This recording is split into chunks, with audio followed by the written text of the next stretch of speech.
East side of New York, UN General Assembly ready to mess up the streets and avenues. Roads are blocked off, sporadic closures.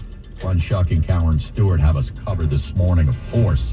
New York's interim police commissioner Thomas Donlan says the feds raided his homes and took some stuff he's had in his possession for 20 years.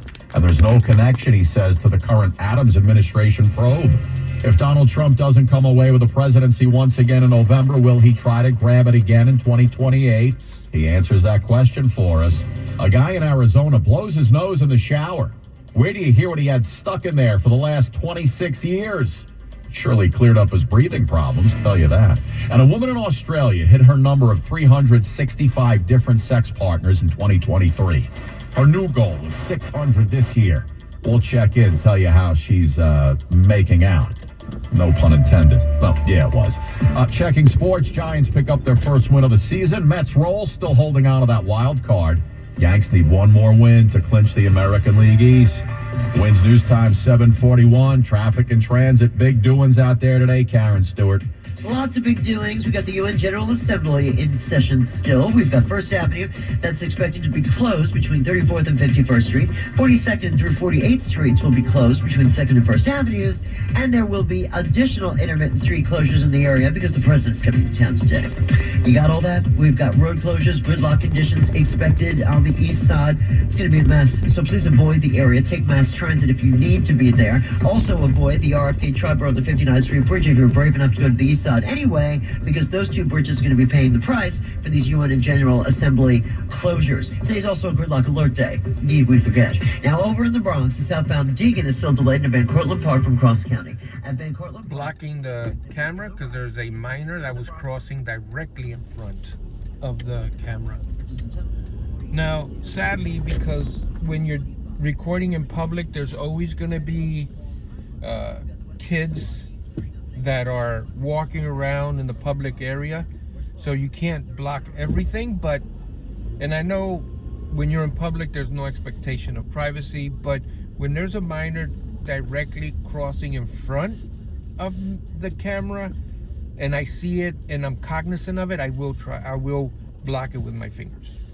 Sadly, sometimes I'm not focused and I don't see it, or I'm not paying attention to it.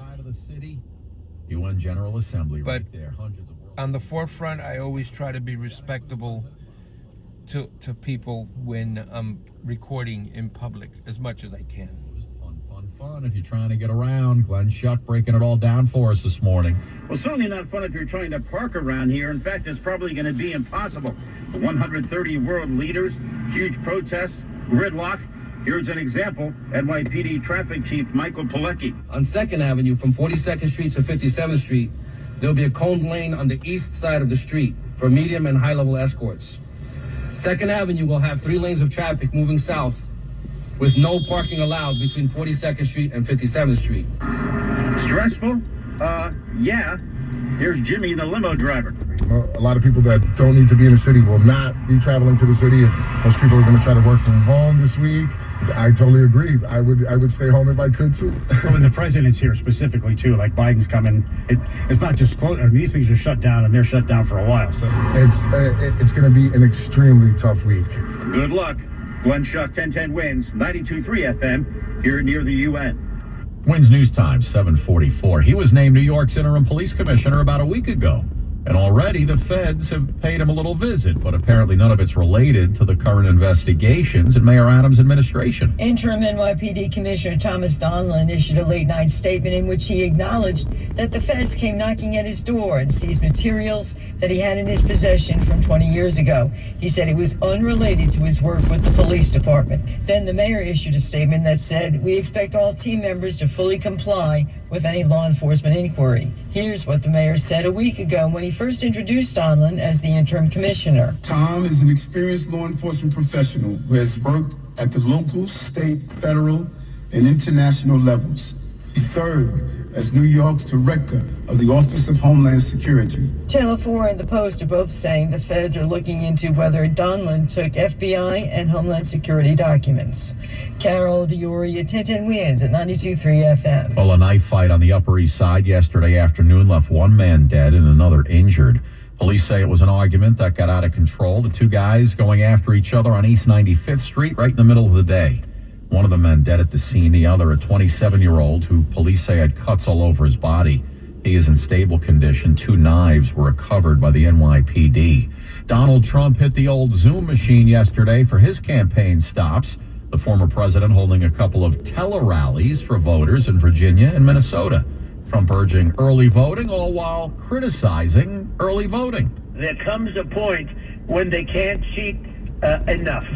So if it's too big to rig, they can't do it. And what if Mr. Trump loses again this time around? Would he try to run again in 2028? He had that answer on Full Measure with Cheryl Atkinson. If you're not successful this time, do you see yourself running again in 4 years? No, I don't. No, I don't. I think that will be it. I don't see that at all. I think hopefully we're going to be successful. Meanwhile, Kamala Harris says she'll deliver a speech this week that will outline her vision for the economy. I believe in what we can create in terms of opportunity for the American people. I've named it an opportunity economy. The vice president speaking to reporters at Joint Base Andrews. She was back from a $27 million fundraising event in New York. Several top staffers from North Carolina Republican Lieutenant Governor Mark Robinson's campaign are jumping ship.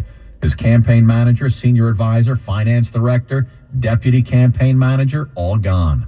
The fallout continues after CNN reported evidence that Robinson put up some disturbing posts on a pornographic website's message board over 10 years ago. Robinson is now running for governor in North Carolina. CNN reporting last week that posts on the site were discovered on this message board where Robinson refers to himself as Black Nazi. While writing in 2012, he preferred Hitler to then President Obama, along with some other light and airy comments.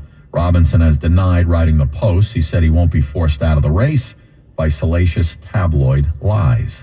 Wins News Time. We're coming up on 7:48. Here's a question for you on a Monday. What would you do if you had a Lego stuck up your nose for 26 years? Yeah, I wouldn't ask you if it wasn't a real thing. 32-year-old Phoenix resident Andy Norton was dealing with congestion, sleep apnea, and asthma, but he didn't know why. One day, he says he blew his nose in the shower, and a small Lego piece popped out. And Andy says he remembers he got the piece stuck up there when he was a kid, but his mother thought she had gotten it all out. She's pulling him out with the tweezers, and as she's looking around, she's like, okay, there's nothing else left in here. We're good to go. Yeah, Norton says he can finally breathe out of that side of his nose now. He hasn't been able to do that since he was a child. Hey, Andy, they've got these new things called X-rays. Probably could have had that figured out a really long time ago. Well, here comes that fun phrase again, government shutdown. Congress is going to vote on a budget plan this week in order to avoid a shutdown. Yesterday, a Republican House Speaker, Mike Johnson, unveiled a 3-month continuing resolution. Says he wants to prevent the Senate from creating a bill loaded with billions in new spending and unrelated provisions. This is a short-term spending deal. It keeps the government open only through December 20th. But it got statements of support from both parties, including the Senate and House Democratic leader, who will likely have to provide some votes to get this thing passed. No major increases for government agencies, but this sets up another battle over spending just before the new Congress and new president take over. That's correspondent Scott McFarland. The House Speaker failed last week to pass a 6-month continuing resolution. NYPD says a woman in the Bronx has been charged with murder after she allegedly stabbed a 36-year-old man to death yesterday morning. Officials say 31-year-old Carlene Payne was busted after a domestic dispute right near Lincoln Avenue and East 132nd Street early yesterday morning. The victim, Joshua Johnson, found with a laceration to his leg. He was taken to the hospital where he later died. Payne is now facing murder and manslaughter charges. Wins News Time, 7:50. We get you back to the roads 1 minute. This is the story of the one. Welcome, historians, to another episode of Documenting History. Today, September 23, 2024. It's an election year, so there's a lot of news coming out. And I do understand that a lot of this stuff is going to be on the internet forever and ever, but a lot of times you don't get some of the local stories, some of the uploads, I guess, or the broadcasts of your local news station as these things are happening. I think it's nostalgic to listen to. If you lived in this area and you've moved away, and 30 years from now you want to see these neighborhoods that I'm driving through again, There's another nostalgic factor to that as well. Historical factor. We got all these cars that are going to be 30, 40 years old. In the future, you can look back, see what's going on in these individual real-time news broadcasts. Let's see how the commercial's over. 751 Hatfield Transit Desk. Let's get you back out to those roads. How we looking, Karen Stewart? Well, we've got this going on over the Hudson River. We're close to an hour at the inbound George as we check what you need to know about the bridges and tunnels, and doesn't that stink? Actually, you know what? Let me rephrase that. It is an hour. And at the GW Bridge, they just bumped that number up 5 minutes for us. So avoid the Holland. The inbound George is number 2 with a 45-minute delay. And on top of it, on the inbound upper level, we've got an accident at the tolls. The center lane is blocked. The inbound lower is 40, and the Lincoln is the best with a 30 to 35-minute delay. Although we've got the fourth Hudson River crossing, the Mario Cuomo, in pretty good shape across the span. There are 287 eastbound delays with the Garden State Parkway connected to the bridge, but the bridge itself is not doing badly. Next, in Queens, on the westbound Bell Parkway, over at Lefferts Boulevard, we've got an unauthorized tractor-trailer, and he struck the overpass. He surely did. The westbound Bell Parkway does have delays into Lefferts that go back to Guy Brewer Boulevard. And we've got some eastbound travel delays traveling into Springfield Boulevard from back now at the Van Wyck Expressway, while the Van Wyck's jammed into Atlantic Avenue from back to the Bell Parkway. The UN General Assembly in session. We've got closures on 1st Avenue between 34th and 51st Street. 42nd through 48th Streets will be closed between 2nd and 1st, with additional intermittent street closures in the area with dignitaries, including the President, in town today. Avoid the RFK and the 59th Street Bridge. And remember, today is a gridlock alert day for everybody. We're sponsored by Mazda White Plains. Looking for a new car? Check out the new Mazda White Plains in Elmsford with great deals on over 500 vehicles in stock. They'll have one perfect for you, located right off exit 4 on 287 or at MazdaWhitePlains.com. I'm Karen Stewart, 1010 Wins on 92.3 FM. All right, guys, thank you so much for watching this episode of Documenting History for September 23, 2024. We'll see you on the next video.